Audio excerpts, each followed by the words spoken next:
I do know, I was told that this is by far the largest of the number of attendees of the Seaside prizes, which actually tells you something about Jeff.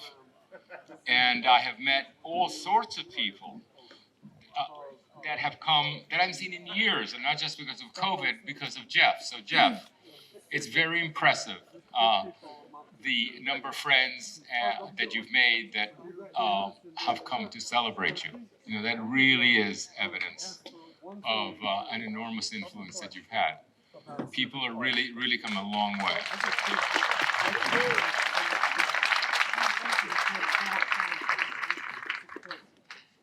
And the Seaside accountants, thank you for this. Seaside Institute. Now, so introducing Jeff,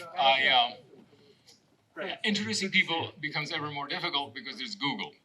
And Google has lots of photographs and very organized, and you learn about their relatives, and so what else? I mean, how can I do better than Google?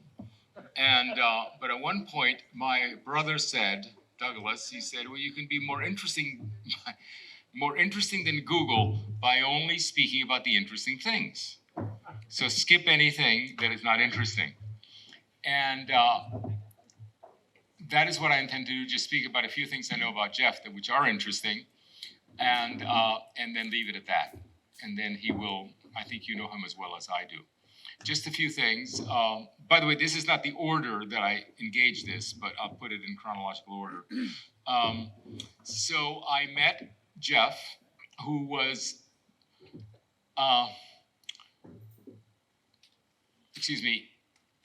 Jeff, who is tall, handsome, and skinny. I once went to Massachusetts and met his mother and father, who are tall, handsome, and skinny. His mother's here. And he lived in a tall, handsome, and skinny house, mid-century modern. The whole thing was just so light. It was a light family in a light house. And I remember distinctly the picture of saying, this really works. I mean, they really, it's an immersive environment, the way they live, to use a Bob Gibbs term. So that's probably the earliest I know about Jeff. I know that he approached the office tangentially by getting to know somebody who knew Bill Leonards, who was working at Kentlands in our Washington office, and eventually he found himself at our office. And so he worked his way into the DPZ office, assuming it's difficult to get a job at DPZ when all you have to do is show up. Because we know very well that the people who want to work there are the best people. And all the best employees we've had just said, I'm working here, and we say, there's a desk. And we don't do normal interviews. And so Jeff did it the old way by sort of sneaking in sideways. You didn't need to do that. And then the other thing about Jeff is he was born able to do the work. He had all the skills. He could design. He could deal with clients like a champion. And he immediately actually began to be trusted to do anything that needed to be done. This is a little bit tangential, but he would come to the office wearing sandals. But they were very elegant sandals, and he set up an informality at the office that has now gone completely out of control, and people hardly dress. But Jeff was the first one with the sandals, and they were such elegant sandals, I'll never forget them.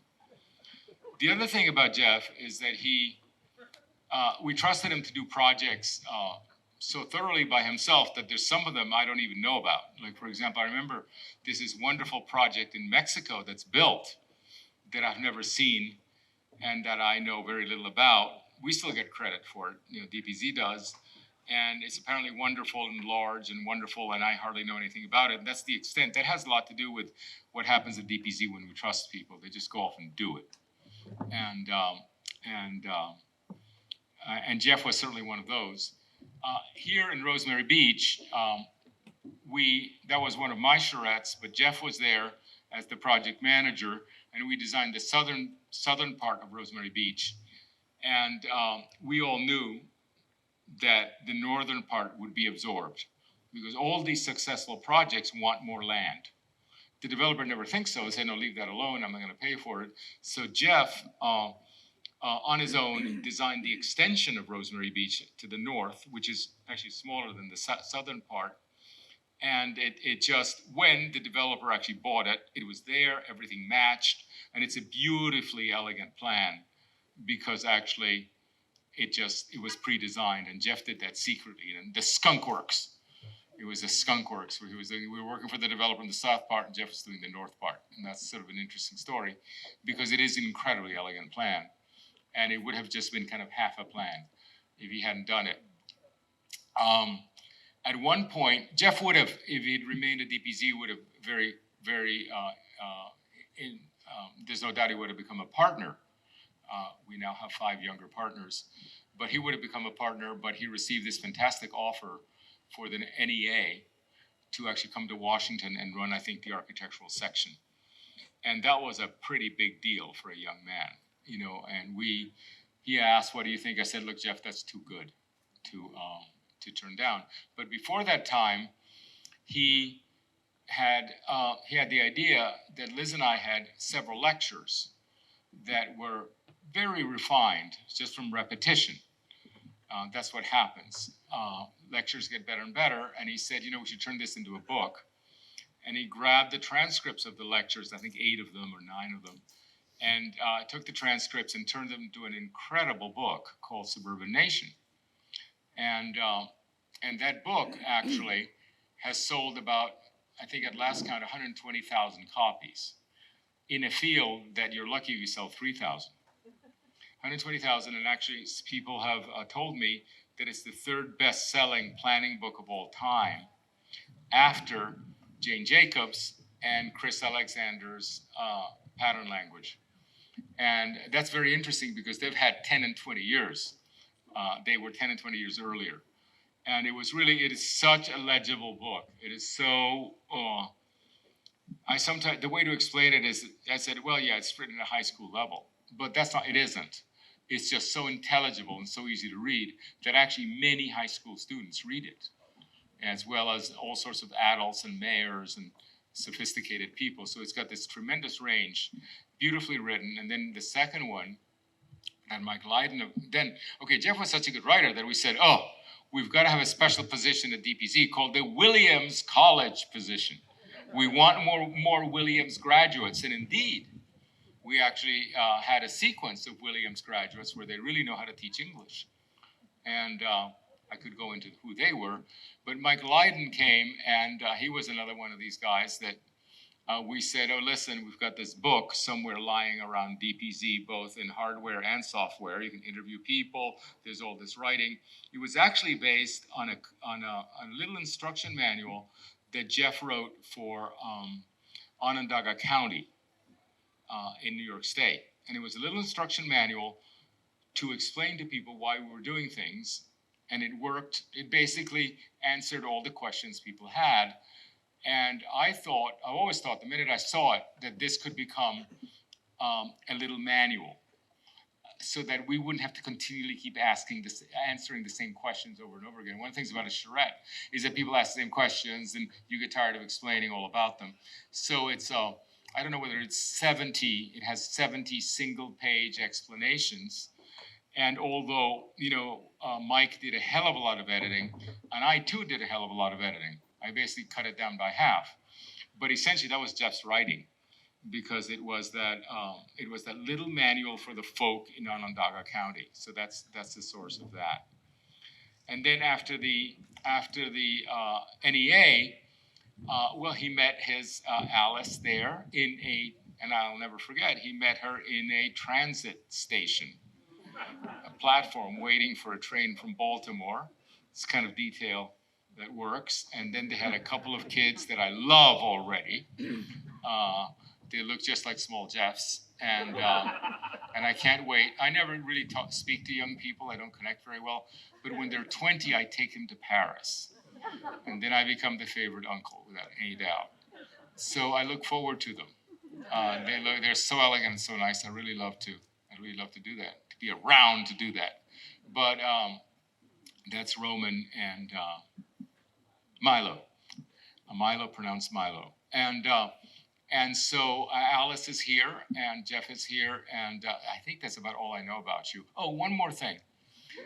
He invented a kind of practice which is probably not unique, but it isn't just being a traveling consultant. Jeff is not a solo guy, like I'm a consultant on retail or I'm a consultant on parks or whatever. He is a consultant, but he always works. He has this enormous cloud. It's not a team, it's a cloud that's available that he can actually gather and actually do projects of all scales and types. And it's a really new kind, very modern kind of practice. Enormous number of people, including DPC, that he gathers for his clients, specifically designed to do the work that needs to be done. And that was, I think, is a very creative thing that you were able to come up with. And I think it's a model that actually some of the young people who don't want to work for corporations should actually know more about. Anyway, maybe you can tell us a little bit about that practice as you speak to us.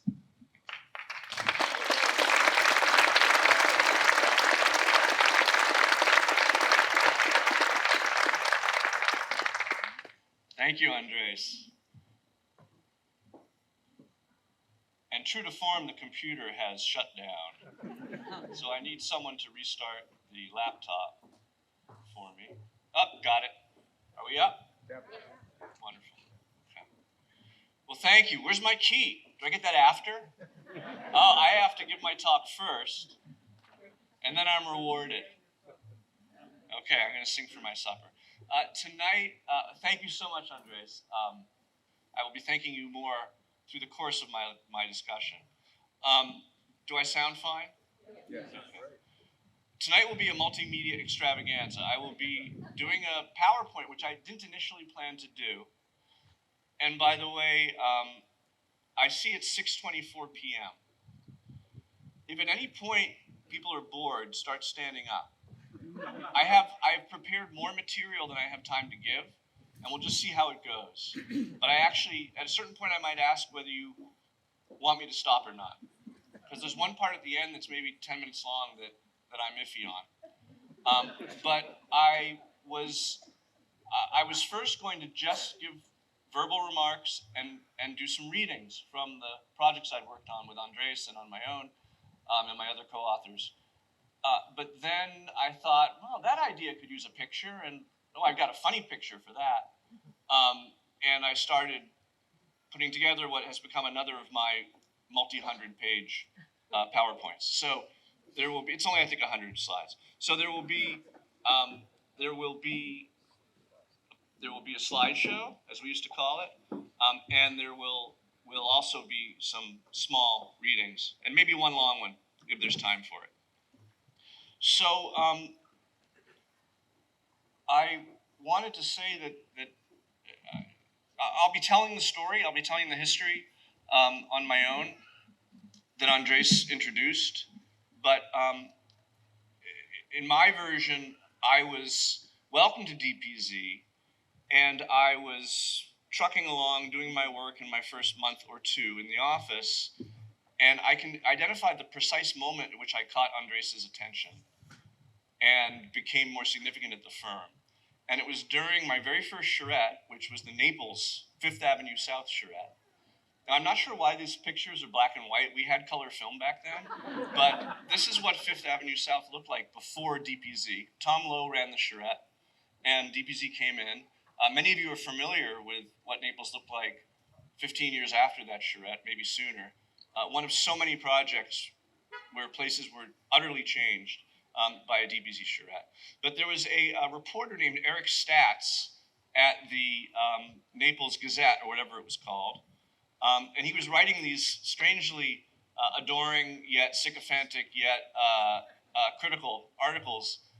And where are you, Javier? Javier's smiling. About our team and the work we were doing, which led me to create a counter article, which we published within the charrette studio. And this will be my first reading for you. Confirming consensus, courting the conservatives. How apt that turned out to be. Dwani smokes cigar in attempt to correct espresso liberal image. He's forsaken his silk in favor of Nantucket green cotton. He's removed his Hermes tie and rolled up his starched sleeves. He's taken to chewing gum and drinking domestic beer. He's done all this and more, yet world-renowned master manipulator Andres Dwani has a long way to go if he hopes to throw off his pretentious East Coast image. Remember, this was the West Coast of Florida. And the caption, if you can't read it, says, Dwani standing before American flag puffs on high-end stogie while awaiting a meeting with Midwest magnates. Quote, apparently those 3-hour dinners at L'Auberge and Chow have done little to endear me to the local bumpkins, said Dwani, in characteristically conceited fashion. While I rarely make mistakes, it appears that I have indeed misjudged the people of Naples. Though the globe-trotting visionary is not without his supporters, we think he's just dear, said Sisters Eleanor and Gladys Frump of 600 Fifth Avenue South. Our future as a community is in his hands, and frankly, we couldn't be happier. And it goes on from there. But shortly thereafter, I was promoted to Director of Town Planning at DPZ. So I thought I'd have the key already, so I was going to give my thanks, which I will. I'm deeply grateful to Seaside Institute. I've actually wanted this prize for a long time. Some of you know that. I'm so grateful to have received it, to be about to receive it.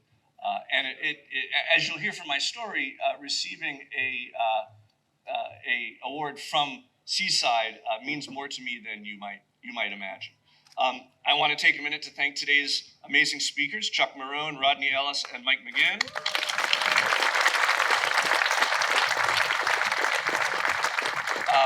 Who outpaced my expectations for what I hope you all agree was an absolutely scintillating and important discussion about lots of things, but mostly I think about the relationship between cars and the city, which will be a theme of my talk tonight as well. Now, Jeanette gets her own thanks. I couldn't help but notice the Speck jokes last night. So I just want to say, pick your con. Louis, Aga, Genghis, James, King, or Jeanette. You can't go wrong with any of them, honestly.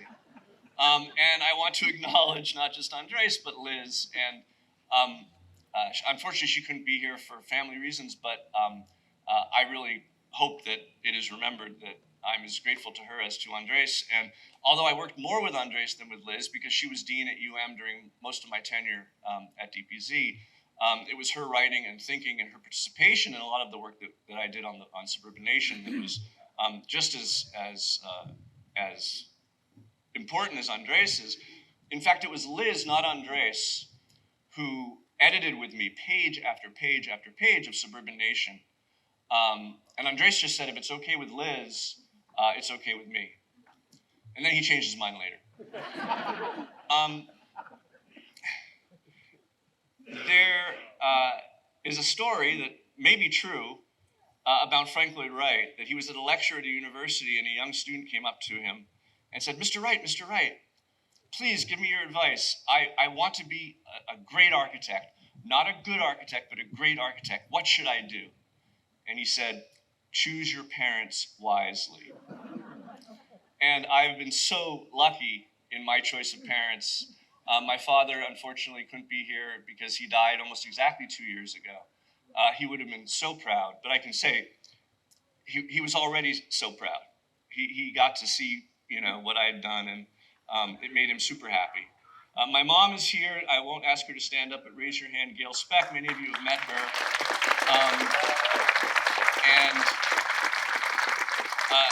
Gail Speck is one of two people who edited Suburban Nation before it went to the publisher, before it went to Liz and Andres.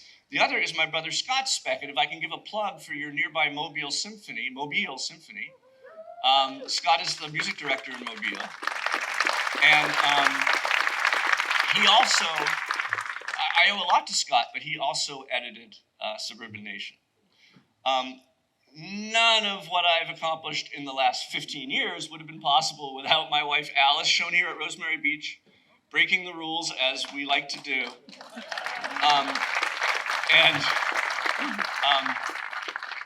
She claims to have a very short attention span. And so I wrote Walkable City, the book, Andres, you haven't mentioned, but which I'll be talking more about. She, as I wrote Walkable City, mostly in Italy, on a wonderful couple months off, every night I would read to her what I had written that day. So not only as my muse, but as my one to be entertained. And also, God knows how you kept Milo and Roman busy all morning, every morning. I wrote from 9 to 1 every day, and she and the boys just disappeared. So thank you for making my boys disappear, but I'm so grateful for my boys, Milo and Roman, and you know how it is when you have kids and it gives you a new reason to do what you do. And honestly, when it comes to the relationship of cars and cities, it really motivates you to do what you do because they are so vulnerable, and I still worry every day about them. Many of you in the audience could equally be up here on this stage, and many of you have. And I think it's important to remember, not that any of us ever forget what a collaboration this is, and how the new urbanism and traditional town planning from the beginning, and thanks, I think, really to the example set by Andres and Liz, has been about generosity and sharing and never trying to grab either copyright or credit for what you've done. And I think, if I'm going to describe my own role in this movement, I think it's been my job to do everything I could to take the genius of others and share it in a way that it could become more popular, more widespread. And a lot of what I shared, I learned from all of you, right? All of you. So thank you for that. So this is my night. I'm going to presume that this is a big deal, because I think it is. And since it is a big deal, I will, you will indulge me to tell a little bit of my own story, which Andres began. The house was not tall, but it was wide and very glassy. It was designed by an apprentice of Gropius at the Architects Collaborative the year I was born, 1963. We moved in when I was 7. And this house turned me into an architect. Wait, I can't say that because I'm not a registered architect. It turned me into someone who feels like an architect. That and a neighbor named Len Tucker who left me. He as we moved into the house, he visited us. He was an engineer. He lived down the street. He saw that I was interested in architecture at age 7, and he gave me this pile of architectural record, mostly Record Houses magazines. And that plus the house together just really hooked me. Unfortunately, I made the mistake of working for an architect while I was in high school, a guy named Eduardo Lozano, who was incredibly talented, incredibly miserable. And like many other architects I worked for, said, if you can do anything else, he was Latin, you can do anything else with your life, do not become an architect. That was like a Bela Lugosi accent, but you get the idea. And so I didn't immediately aim towards architecture, and I went to a liberal arts college, Williams College, as Andres mentioned, which is a school that focuses very hard on writing. And the closest I could get to an architecture major was an art history major. And I didn't know before I got to college that art history was even a major, even a thing. But it was a way to study architecture, and so I took it. And as I was nearing my senior year, the topic that was much in discussion around architecture was this book by Tom Wolfe that many of you know, that came out at the same time, roughly, as the speech inspired by this building, the addition to the National Gallery in London, where Prince Charles famously called it a monstrous carbuncle on the face of a much loved and elegant friend. And I was very curious about how the architecture that I enjoyed and that I saw in my magazines and the architecture that most people seem to enjoy were different, very different from each other. And my college thesis, which I couldn't find for the life of me, I know I have it somewhere, and I was going to perhaps do a reading from it, but I couldn't find it. But it was called The Architectural Gap, Professional versus Public Taste. And I think I did a really good job, if I can say that, of explaining the situation. And I came up with this brilliant conclusion, which was basically POMO. Because POMO, in its most rancid and exaggerated forms, was what was hot in the mid-1980s. And I said, the problem is solved. It's basically, Piazza d'Italia and Graham Gund. And, those architects and work were good, I think, work, but I think it's a much deeper discussion than quotations and exaggerations of past form. And I think the true return to the vernacular that we saw practiced here, largely here at Seaside, was a more interesting conclusion to reach. But in any case, I was still young. So, like any good art history major, in 1985, I became an investment banker and moved to New York City. Mostly because, I was just trying things out. I wanted to live in New York. I spent 2 years in New York City, but then was able, thanks to the benefits of being an investment banker, to still delay my education. By this point, after 2 years of banking, I was pretty convinced I wanted to be an architect. And I had gotten a fellowship from Syracuse, thank you very much, Syracuse University, to spend 2 years in Florence. So I went to Florence, got a master's in art history, and learned a lot about, I wasn't planning on saying this, but I think it's so important. When you declare your art history major at Williams, and I know they do a similar thing at Harvard, the first assignment for a budding art historian is to go, in the case of Williams, it was to go to the Clark Art Institute in Williamstown, pick a painting, which you're going to write a paper about, and sit in front of it for 8 hours and observe that art object for 8 hours, and then describe it. And looking at something, seeing it and describing it, I think is 90% of what we do in our work. And I think that sort of art historical training, where you are taught to see and to explain, is essential to our work, and it's been the heart of my work. So I'm very grateful that I was able to study art history and not just architecture. I need to thank my brother again. Scott, you may not remember, but in 1987, I think, you gave me this book for my birthday. And the old timers will recognize this AD edition, Cross Currents of American Architecture, because on my roughly, 25th birthday, maybe 26th birthday, I discovered Seaside. And I was someone who had no interest in town planning, no expectation of getting into urban design. But I saw these diagrams and the plans, and I was taking notes from a whole bunch of books just as I was preparing to start architecture school. And this was my notes this is the page of my notebooks where I discovered Seaside. And I'm quoting from the book. Well, first I say, conceived of as a town, not as a housing complex. And I quote the book, a study of towns throughout the American South indicated that a community of genuine variety and authentic character could not be generated by a single architect. And then I wrote, private buildings subject to approval, commissioned by the individual buyer, public buildings designed by architects known for their sympathy with the local vernacular, includes a downtown commercial district. Absolute design is absolutely brilliant, and this is not a rhetorical question. Read it again if you care about town planning. So if I cared about town planning, I would return to this document. And then you'll notice, those of you who are familiar, the Hibiscus House, which was also in there by DPZ.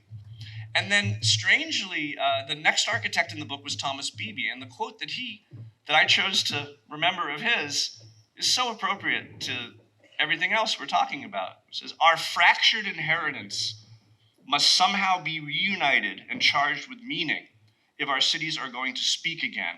This will be a possibility if technology is removed from the realm of the spirit and culture becomes the basis of urban form once more. That what a perfect pairing with the Seaside plan in that book, even though they were not paired at that time.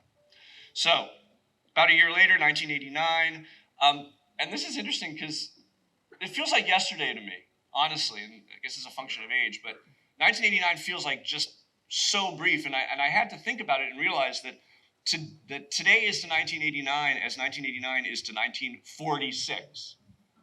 So a lot of time has passed. 1989 was, of course, a momentous year for many important, globally important reasons, but mostly that Bill Leonard's hired me to work for DPZ for a summer, and it was actually in the Boston office, the short-lived Boston office that Bill put together, and it was that year that I saw the talk that changed my life. Who here in the audience has seen this particular talk? Raise your hand. not very many of you. It is still scintillatingly exciting. And it is the talk that Andres gave at the Boston Museum of Fine Arts. And it was the talk that he was refining, but it was pretty damn good by 1989. It was called basically Towns versus Sprawl. And I heard this talk, and it was amazing to me. A couple things came from this talk. The first was that it was the best story I had ever heard. And the reason it was that it explained to me things that I felt, but I didn't fully understand. I knew I loved certain places and hated other places. I didn't know why. This talk explained to me why. I knew that we used to build beautiful places and we didn't anymore. And this talk taught us about how the rules had changed and the practices had changed and how it was currently illegal to build new places that were as good as the old places. The other realization I had was this needed to be a book. And I had had some experience writing another book we don't need to get into, and I understood the publishing world a little bit. And I approached Andres because we did a charrette together in New Hampshire, where he advised me not to go to Harvard Architecture School, that had just admitted me. And I think he was kidding. I'll ask later. And he, wait, what was I going to say? Oh, so I wrote a letter to him and Andres, to him and Liz. And the letter was a very formal letter, like 2 pages long, and explained to them why this lecture needed to be a book, and that I would ghostwrite it for them. And they never wrote me back. So I started architecture school, and I went to the trays. If it looks familiar to you, you've probably played this video game. Very interesting structure of first years and second years and third years. You can date anyone below you, and don't fall down, and then you become the cafeteria. But I actually enjoyed every minute of it. I think I learned a ton. Not much of it applicable to what I do, but it was a fun experience. And I even got to play Walter Gropius in the annual second year production where we prank the first years while they're on their first all-night charrette before delivering their first project. I wrote some papers about DPZ while I was there. I think trying to bridge the gap between the aesthetic, if I can call it that, the aesthetic and the ethic of the GSD and the aesthetic and ethic of DPZ is something I'm still trying to do. But it was a good challenge. I managed to tread lightly, and I'm not going to talk more about that, but it's not as antagonistic as you might think, but it's very fun to think how antagonistic it is. And then one summer before I finished up, Mike Watkins, who sends his regards, hired me as the assistant town architect to him at Kentlands. So I spent a summer in Kentlands, and I lived in the sprawl. Kentlands wasn't that well built yet, with only a bicycle. And that allowed me to read everything in the DPZ library. The Hegeman and Peets, the Unwin, you name it. There's one other person I have to thank, and Andres was a little bit different than the version you told, because I was trying to get DPZ to officially hire me. And Marilyn and others said, no, there's no position for you at DPZ. It was 1993, things were quiet, things were slow.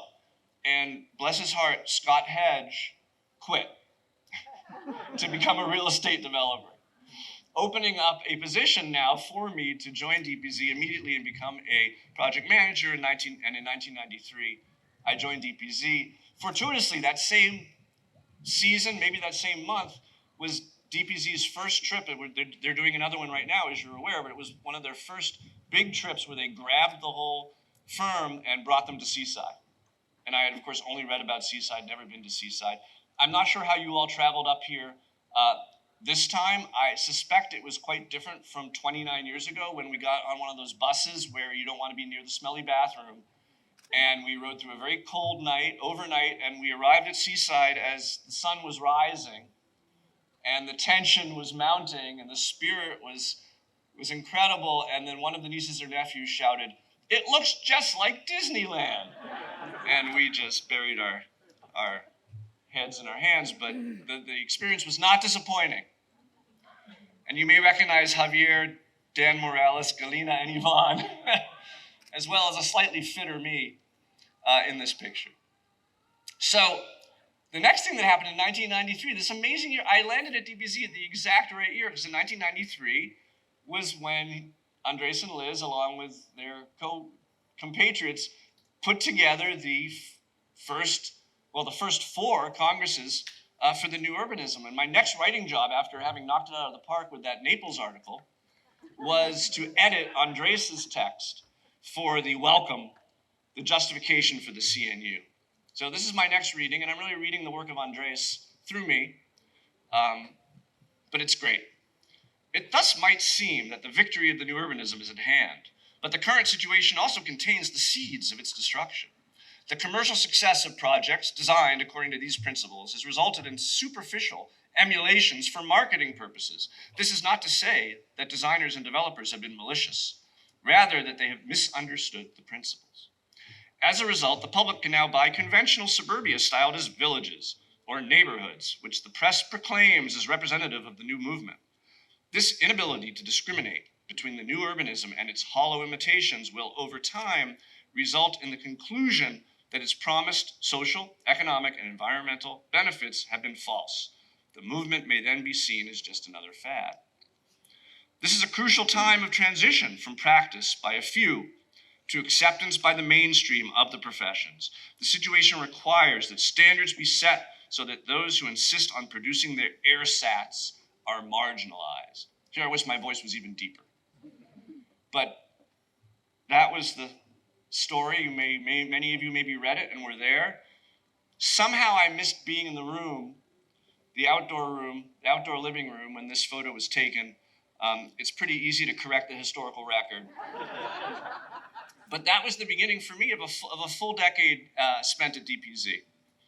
And I got to work, as Andres said, I got to work on a whole bunch of projects. Some of them I was project manager, some of them I ran the project, some of them I was just on the team. It's not important to distinguish which are which because they're all uniformly high quality, I would like to think. I mentioned I got to work on Kentlands. When Mike was there, we designed an expansion piece of it. I was on the Lakeland charrette, a charrette I will never forget, where Andres said, in earshot of the mayor, its intended recipient, never underestimate what you can accomplish if you allow others to take the credit. I worked on Mount Laurel in Alabama and Providence in Alabama, which I just got to visit again, and it's spectacular thanks to Steve Mouzon. Thanks to many people, but Steve, where are you? Steve Mouzon in the audience made this a beautiful place in the details. Beachtown Galveston, which I have yet to visit. Liberty Harbor North, strangely slow to develop, but featuring the work of many people here. Middleton Hills, which Douglas Dwani and I conspired on and had a lot of fun with. Ion, of course, Niagara on the Lake in Canada. Loretto Bay is the one that Andres mentioned, a very large courtyard style based developments, all courtyard houses like Alice Beach, but nowhere near as pretty or expensive. Hulebrug, that's how it's pronounced, Hulebrug in Belgium, where I got to sit across the table from Leon Krier. And that was a delight for me because Andres, who loves to argue, spent the whole charrette at the table fighting with the client, who was a closet modernist, or not so closet. He wore a bright yellow jacket the whole time, and Andres and this client just fought the whole time while Leon and I had made the plan. So Leon drew the plan, and then I would try to make it more efficient and hand it back to him, and this went on for a week.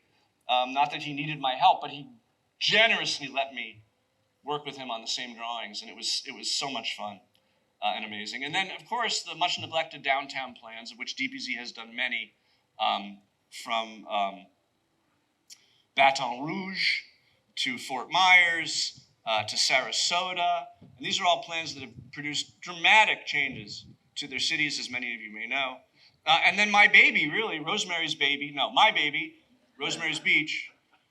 Rosemary Beach, named by Todd Zimmerman during the charrette. We found this false rosemary plant on the site. I don't think my children will mind if I tell you, the whole charrette was spent trying to come up with a name for this project. And the working title, because it had been a gay nude beach, was Schlongview.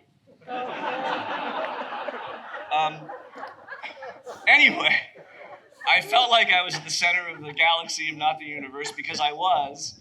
And I want to take a little time because, you know, I'm the one at CNU who always complains that we don't do enough planimetric discussions. You know, so CNU used to be all about plans and buildings and design.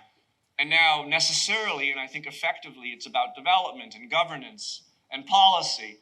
But I really miss those conversations. So I did want to dedicate a few minutes of my talk today, which I will continue tomorrow morning during the tour, which I hope to see many of you on, to talk about one plan. And that would be the plan of Rosemary Beach. And the challenge we were presented by developers who, I don't think any of them are here, so I can say they flew in their private jet, and I doubled our fee. And they said to us, we want, you know, Seaside's been this amazing success. It's been appreciating 25% a year every year, all these years, and we want to have the same experience, so can you give us another Seaside? And we said, yes, we can, but it's 15 years later now. What could be better? God forbid. What could be better about Seaside?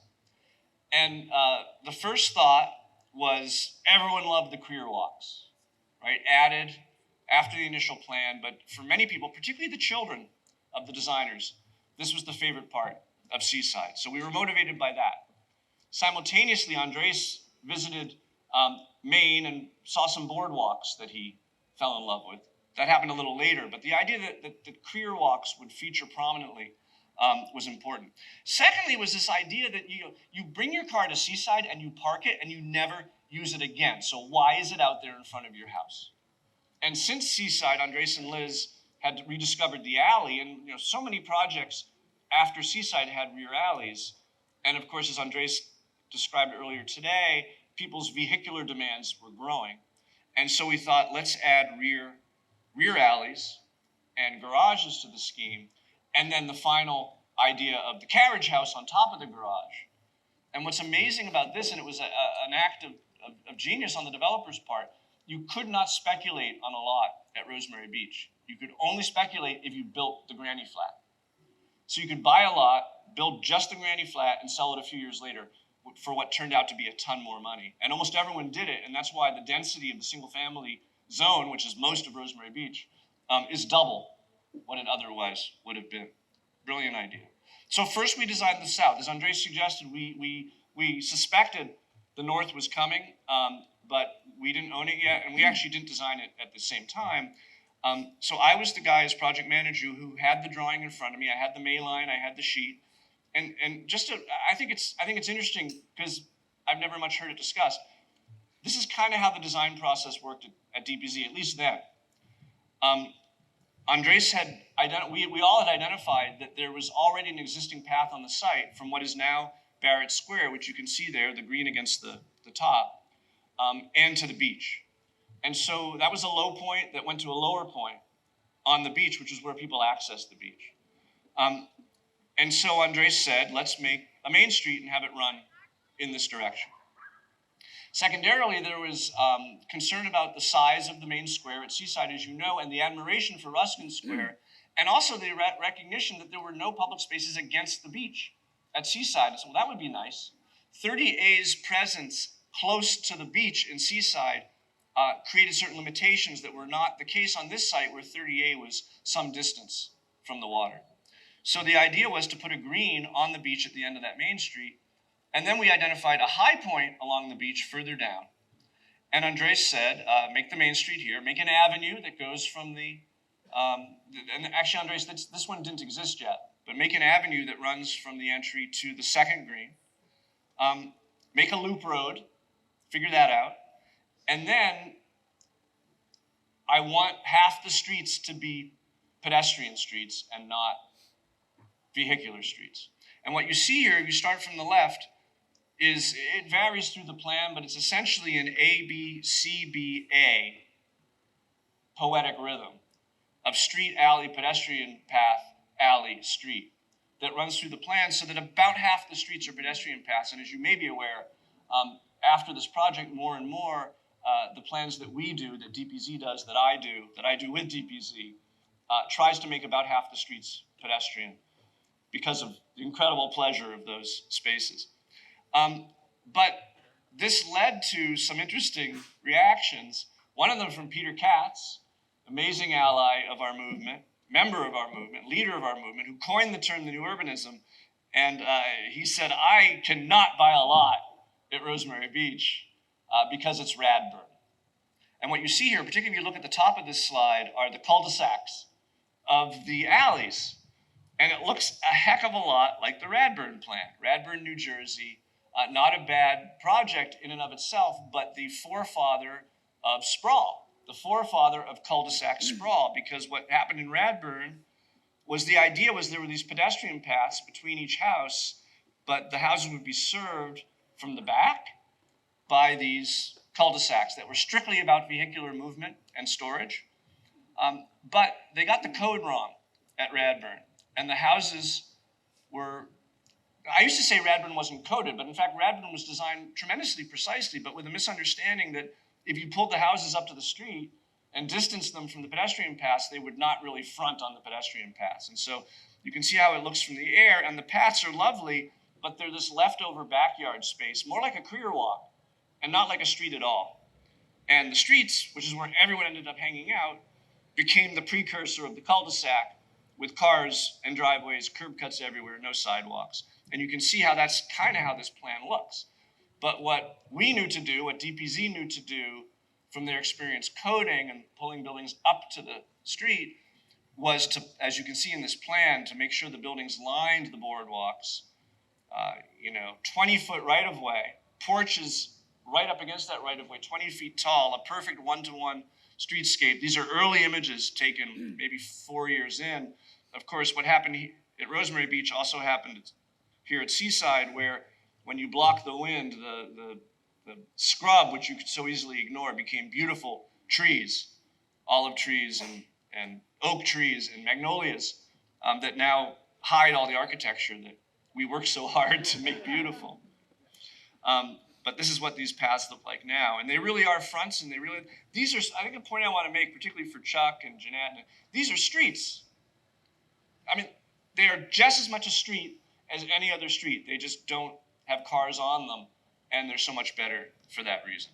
So that's one thing. The other thing, and I'm not going to use a pointer because I don't have one, but there's another fun thing I got to do when I designed the northern part, which was that we were doing a couple jobs in Germany, and it was a long Thanksgiving weekend after a Berlin charrette, and I had decided, in booking our travel, I decided I was going to go to Prague. And Andre said, "Why are you going to Prague?" And I said, "Most beautiful city in the world." And about 5 people from DPZ came. Liz came, Douglas came, Liz Guyton, who worked for Rosemary Beach as the town architect, came, and a lot of folks came. And what was amazing, Douglas and I, it was freezing out. We were wearing gloves, so I'm not going to show you the sketches, but Douglas and I just walked around Prague sketching intersections. What we discovered was that almost every intersection in Prague, in the medieval part of town, which is of course the best part, something interesting happens at every intersection. The road network tends to expand.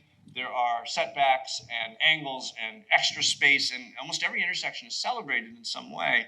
So if you look carefully at this plan, starting with the first pedestrian path from the left, so you see the beginning of the project, a street, and then you see a pedestrian street, and it wraps all, can you see it? It wraps all the way around the project. And at every corner, everywhere it turns or intersects a street, we created places. I called it the Prague Walk. And we created places where it expanded, where you could rest, where there were fountains and other things to enjoy. And that's still my favorite part of Rosemary Beach, and that'll be part of the walk tomorrow. So enough about that, but I think the Google Maps, like the Rand McNally maps, tells the real story. Santa Rosa Beach is an old city, old town. Freeport's an old town. Look what shows up on the map when you look at this part of Florida. And it just shows in the popular consciousness what it means when you make a real place. It gets put on the map. So in my time at the center of the galaxy, that's what was happening. One other thing was happening, as Andre suggested, which is I finally got permission from them after many years. I think it wasn't until 1997, so 8 years after asking, Andres and Liz finally relented and said, yes, we can do Suburban Nation. It wasn't called that yet. We can do Suburban Nation. And this is the old school, old days. So I filled 8 pads with the text of Suburban Nation. And there weren't really transcripts, Andres. What I did was I listened to your lecture, and I had a good article from Liz that was quite long that formed the more inner city part of the book. But I had your lecture from Boston and others, and I said, this is going to be easy. And I listened and I typed. And what came on the page did not in any way match your lecture. The lecture, was so erudite and clear and compelling, and, you all heard Andres' lecture, but you put it down on paper, it did not work at all. And actually, my evolution as a writer was trying to create a voice that reads on the paper like Andres sounds when he lectures. And that's the voice that's now my voice when I write. But it was actually a translation from whatever it is Andres speaks to William's English, King William's English. So my second reading is only 1 or 2 sentences, but this is a sentence that never made it into the book. The single-family suburban house, standing alone, centered on its plot, is typologically modeled on the country villa, and thus begins to emit an odor of compromise the minute another house comes into view, which I liked. So the book came out. It, as Andres said, it did very well. It continues to do well. We took this picture for the inside cover, not at all staged. No, not at all. I'm pretty sure it was the best-selling planning book, certainly the best book by planners of its decade. It got wonderfully reviewed in the New Yorker of all places and elsewhere. A 10th anniversary edition came out in 2010. And my second reading, or whatever number we're on, will be one of my favorite sections from Suburban Nation. Tell me when I'm going too long. The inevitable question of style. Traditional neighborhood design has little or nothing to do with the issue of architectural style. This point may seem obvious to lay readers, but the question of style must be addressed for one reason. It is the architectural style of most traditional neighborhood developments that causes them to be dismissed as nostalgic by much of the design profession. While the word style is hardly used in architectural circles, what style is your architecture is a question that makes most designers cringe. Liz added that, by the way. The fact is that the current architectural establishment could be accurately described as violently allergic to traditional style architecture. For many architects, it is impossible to see past the pitched roofs and wooden shutters of Seaside and Kentlands to the progressive town planning concepts underneath. Why the negative reaction? Because modernist architects associate it with ideology, style takes on moral overtones. In an age of technology and diversity, they believe it is morally unacceptable to build with techniques of an earlier era or in styles used by repressive societies. Now, there is no denying that the avant-garde has contributed tremendously to the vitality of our culture, from urban skyscrapers to war memorials. It has fared less well, however, in the common vernacular, the suburban building for everyday uses, where, at odds with the human need for communication and personalization, it has been thoroughly debased. Renamed contemporary, it is a weak and confused style that even most modernists are unable to stomach. Meanwhile, the haphazard introduction of modernist impulses to traditional building has made a mess of it as well, so that most traditional housing looks nothing like its supposed inspiration.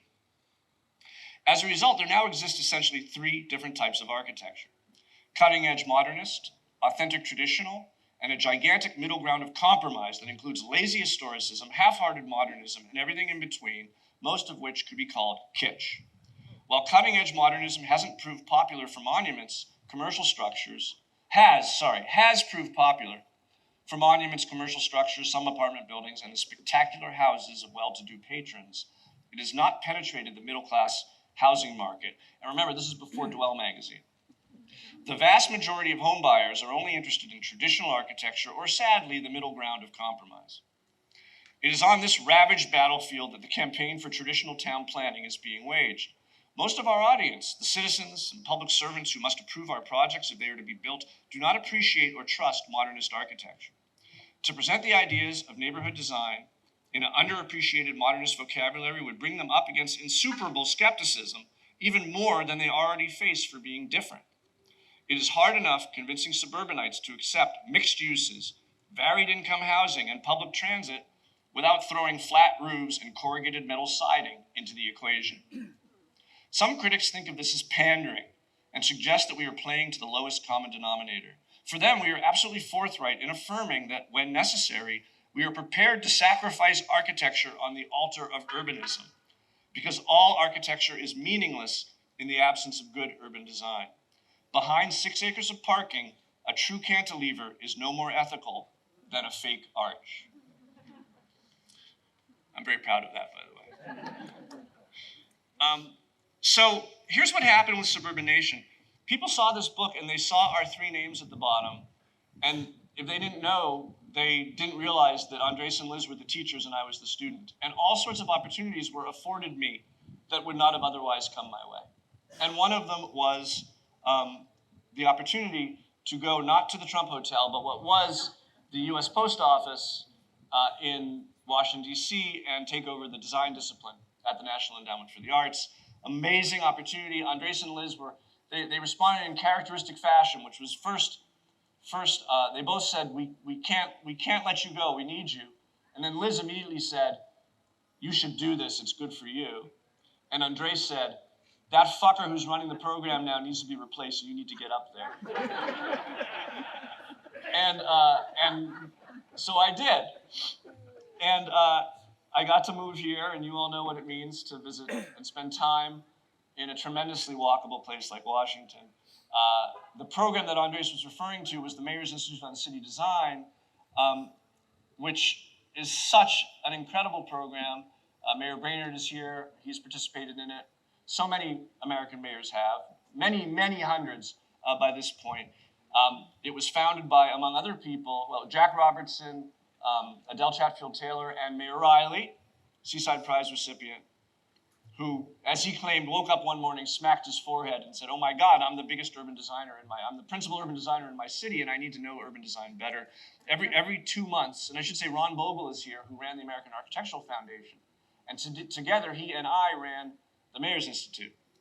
Every 2 months, somewhere in the U.S., we would, and it still does, collect up 8 mayors and 8 designers, and we would lock ourselves in a room and try to solve each mayor's most pressing urban design challenges. You'll see some familiar faces here. I see Rick Chelman, I see Vince Graham, and Mayor Riley, Jack Robertson, and Tony Griffin, and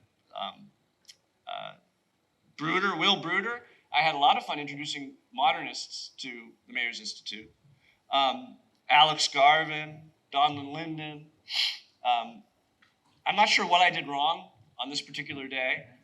I don't think actually he was lecturing me. I think we were just having an emphatic conversation, but it was an amazing education. The other thing I got to do in DC finally was to build a house. And I'm not going to take you through the design of my house, which I love to do with people. But I can say that when you go to the GSD, the understanding of your education is that you've succeeded when you design a building that gets on the cover of a magazine. So that happened. And as Leanne Hainsby says, done and dusted. I can move on. But funny story, I showed this to Leon Creer when he was in Washington at one point, not long after it was built. And in characteristic fashion, he put his arm around my shoulder and let out a boisterous laugh and said, "Oh, but why on earth did you do that?" But he remained very friendly, and I have to say, I'm a huge fan of good modern architecture, and I hope this is. But if you look at it closely and look at what's around it, it's much more contextual than anything traditional, purely traditional might have been, with the early 20th century factory, warehouse buildings and other things. And it really tries to stand out while it also standing out enough to get on the magazine, but also while fitting into its neighborhood. And particularly a hunt I spent a year on with Alice, looking for an available Flatiron site, roughly 34 degrees in acute dimension, at a corner of the L'Enfant plant. So that was really fun. And then, of course, the other story, the book, Andres, the book that you did not mention was Walkable City, which, of course, is been my I think, most happy outcome since leaving DPZ of work that I've done. One thing I learned from my Suburban Nation experience and working with a great publisher for R. Strauss, who remains my publisher, was that the stuff that we talk about, if you can explain it well and in a fun way, is really stuff that people want to hear about. You just have to put it in front of them. And Walkable City, I regret to inform you, Andres, that in a few days, Walkable City will outpace Suburban Nation to become the third best-selling book of all time. It's now translated into a bunch of languages. Thanks to Galina for translating it into Bulgarian, which is the second one there. Don't know how to pronounce that. And what's really exciting is that right now I'm working on it. I can tell by the time I'm not going to give you a reading of some of the new material. I was hoping to give you a reading from the stuff I'm doing right now, but a 10th anniversary edition is coming out. And there's a couple of exciting things about the 10th anniversary edition. The first is that the foreword will be by Jeanette Sadiq Khan, which I'm very grateful for. And I've written, to keep it relevant, I've written an introduction, which is about 90 pages. So the book will be 90 pages longer. It'll be brought up to date. And I'm going to do a quick reading from that book, but I'm going to first just talk to you about my other book since then, Walkable City Rules, which is really intended for this audience. And I know a lot of you have read Walkable City, and some of you have told me that you've read Walkable City Rules, but for this audience, that is the book that I really want you to have. So buy it, beg, borrow, steal it. This book was designed to help you do your job better. And literally everything I learned from so many people is in this book. And it's 101 rules. The subtitle is 101 Steps to Making Better Places. It's 101 rules. Rule 76, replace signals with always stops. Every 2 pages looks like this. It also very quickly is being translated into other languages, but it has not yet found the audience, nor was it intended to find the audience that Walkable City found, but I do hope you'll help spread it around. And I have a very quick, because it's relevant, I think, to tonight, I have a very quick reading from my introduction to Walkable City Rules. Am I going too long? No. Be honest. No. All right. Chuck Marone says it's okay. I should ask my kids, one of which is gone. This is from the introduction. If I can get autobiographical for a moment, here's a synopsis of my professional life since 1992. I spent 20 years listening to the best planners explain their best ideas the best way they knew how. I then wrote these ideas down in Walkable City, improving them if at all possible. Next, I recorded the audible version of the book, which I then bought and began listening to on airplanes. Hearing my own voice calmly say familiar things seems to help me sleep. Eventually, I memorized it. This has really been a great help, both in my lectures and in my work with cities and towns across North America. I plan to do the same with Walkable City Rules. I hope you will too, all of you. In my dreams, I imagine that this book is as familiar to you as it is to me. We are like the lifers in that old prison gag, telling jokes to each other by the number. Instead of asking a public works official to do a road diet, we'll just say 46. Instead of admonishing a developer to hide a parking structure, it's 92. And they all understand what we mean. In my dream prison, nobody tells the joke wrong. Why are these rules? I considered calling the book Walkable City Patterns as a tribute to Christopher Alexander and continuation of his technique of presenting a collection of codependent design principles across the full range of scales. But as Alexander has himself admitted, today's built environment is more than anything else the outcome of rules, an octopus-like litany of codes and ordinances that more often than not produce unfortunate, if not unintended outcomes.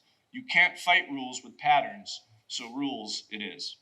And that's from the introduction. So finally, I just want to do one quick reading, which maybe many of you know, from Walkable City. A little bit of the introduction and then the conclusion. And that will be my last reading, hopefully not my last writing. This is not the next great book on American cities. That book is not needed. An intellectual revolution is no longer necessary. What characterizes the discussion on cities these days is not a wrongheadedness or a lack of awareness about what needs to be done, but rather a complete disconnect between that awareness and the actions of those responsible for the physical form of our communities. We've known for 3 decades how to make livable cities, after forgetting for 4. Yet we've somehow not been able to pull it off. Jane Jacobs, who wrote in 1960, won over the planners by 1980, but the planners have yet to win over the city.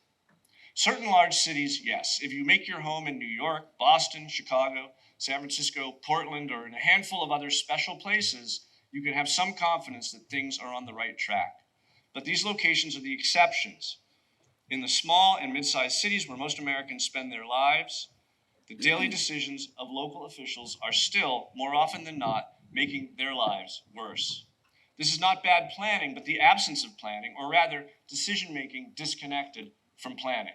The planners were so wrong for so many years that now that they are mostly right, they are mostly ignored.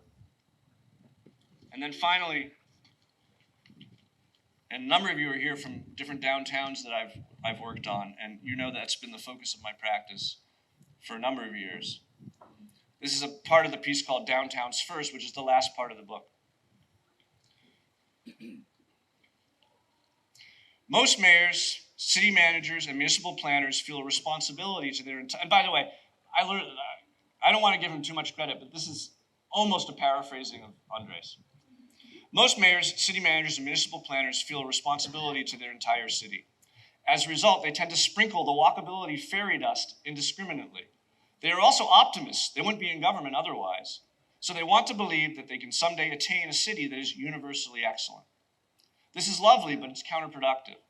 By trying to be universally excellent, most cities end up universally mediocre. Walkability is likely only in those places where all the best of what a city has to offer is focused in one area. Concentration, not dispersion, is the elixir of urbanity. This discussion is a loaded one, and it quickly raises questions of equity, and not just from street to street, but from neighborhood to neighborhood. In most American cities, realistic planning for walkability starts downtown, where most of the key ingredients are already in place. But not many people may actually live there yet. So who are the efforts for? And are they justified? This is one of the toughest questions a city planner can face. In Baton Rouge, or actually there was a sit-in during our charrette. In Baton Rouge, it was phrased this way: why are you working on downtown when it's in such better shape than where we live? Why aren't you doing a plan for our community instead? The answer to this question is simple. The downtown is the only part of the city that belongs to everybody. It doesn't matter where you may find your home, the downtown is yours too. Investing in the downtown of a city is the only place-based way to benefit all of its citizens at once. And there's more. Every relocation decision, and you may have heard this in the film today, every relocation decision, be it a college graduate's or a corporation's, is made with an image of place in mind. That image is palpable and it's powerful. It is resolutely physical, a picture of buildings, streets, squares, cafes, and the social life that those places engender. Whether good or bad, that image is hard to shake, and with rare exception, that image is downtown. Each city's reputation, therefore, rests in large part on its downtown's physical attributes. If the downtown doesn't look good, the city doesn't look good. People won't want to move there, and it will be that much harder for citizens to feel good about the place where they have chosen to live. A beautiful and vibrant downtown, in contrast, can be the rising tide that lifts all ships. A little bit of great downtown can help push a whole city into the great category. That is the place to begin. And that's almost how the book ends. So I'm going to skip something I was going to do tonight, but that'll be another day. So I was thinking again about the quote from Frank Lloyd Wright, and I'm wondering if maybe he was being metaphorical, and that he was talking about perhaps who you choose to join to make your career. I didn't get to pick my parents. I was extraordinarily lucky, I can say, in that regard. But I did get to pick my intellectual parents. And if I give myself credit for one great moment of genius in my life, it was recognizing the genius of Andres and Liz. And for that, I'm extraordinarily grateful. I'm grateful to them. I'm grateful to Seaside and the Institute. And I can't wait to get my key because thank you, Seaside, prize mucho nasty. And I stand here ready to receive. Thank you.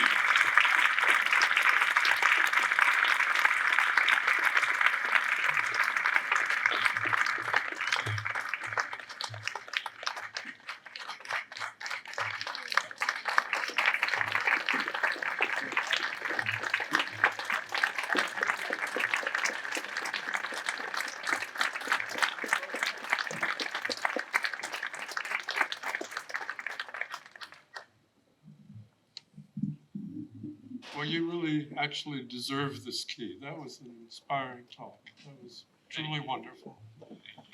And I'd like to thank this amazing network of people who've come to honor you, who are part of this movement.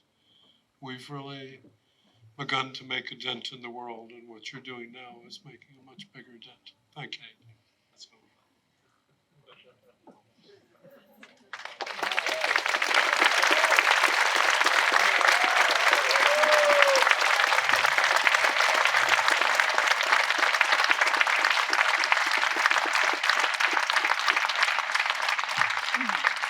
And I won't be taking questions. But I'll be signing books at the back table. And then we've been up in Budden Alleys most nights. I think that's where we'll end up.